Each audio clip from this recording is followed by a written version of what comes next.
हाती.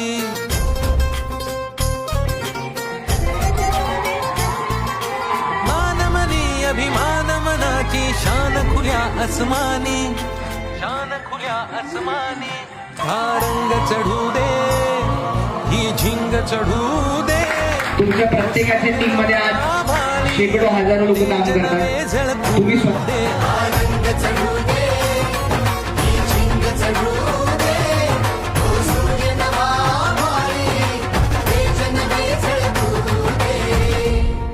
जीएसटीची नोटीस आपल्याला आली म्हणजे आपलं नाव तेवढं वाढलंय, त्याचा आपल्याला अभिमान पाहिजे.